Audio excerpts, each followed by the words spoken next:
બનાવી નાખજો, બરાબર? જે વિડીયો બનાવો એટલો બનાવી નાખજો, જે વિડીયો બનાવો એટલો બનાવી નાખજો. કહી દીધું ને? હાલો, આ સેટિંગ હતું, જાઓ, હાલો, બસ સેટિંગ હતું, જાઓ. તમે ભાઈ તમે આ વિડીયામાં ક્લિયર કટ જોઈ શકો છો. આ વિડીયામાં જે બોલે છે વ્યક્તિ એ એસવીએન નવરાત્રીના ઓર્ગેનાઇઝરો છે.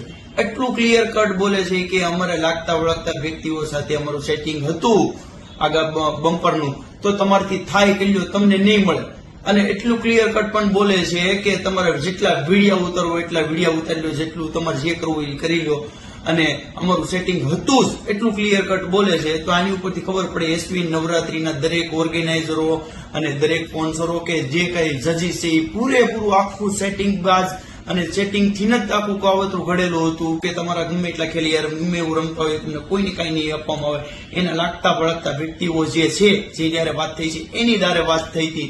એની અંદર મેન ઓર્ગેનાઇઝર તરીકે વિજયભાઈ ડાખરા, રાજેન્દ્રભાઈ. રૂકો જરા, સબર કરો.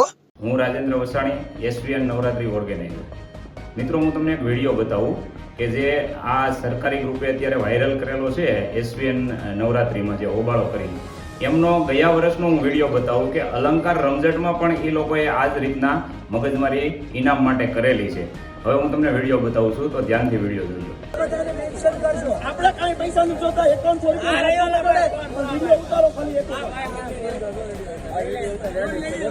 ભાઈ આવડા લોકો અલંકાર નવરાત્રી વાળા 5 રૂપિયા દેવાની લાયક નથી.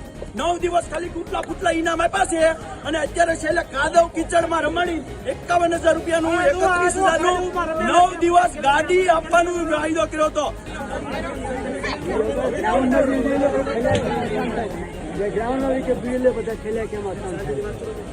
મિત્રો, જોયો ને વિડીયો કે આ લોકો દર વર્ષે દર આયોજકને એક ટાર્ગેટ કરે છે કે ભાઈ ઇનામ માટે ટાર્ગેટ કરશે. ગયા વર્ષે અલંકાર રમઝટને ટાર્ગેટ કરી છે, આ વર્ષે અમને એસવીએન નવરાત્રીને ટાર્ગેટ કરી છે. તો આ લોકો દર વર્ષે અલગ અલગ આયોજકોને ઇનામ માટે ટાર્ગેટ કરતા હોય. એટલે મારે દરેક ગરબા આયોજકોને ખાસ નમ્ર વિનંતી છે કે આનો સોલ્યુશન માટે આ લોકોને આપણે એકય ગરબા આયોજકોએ રમવા ન દેવા જોઈએ નવરાત્રીની અંદર, રમઝટની અંદર.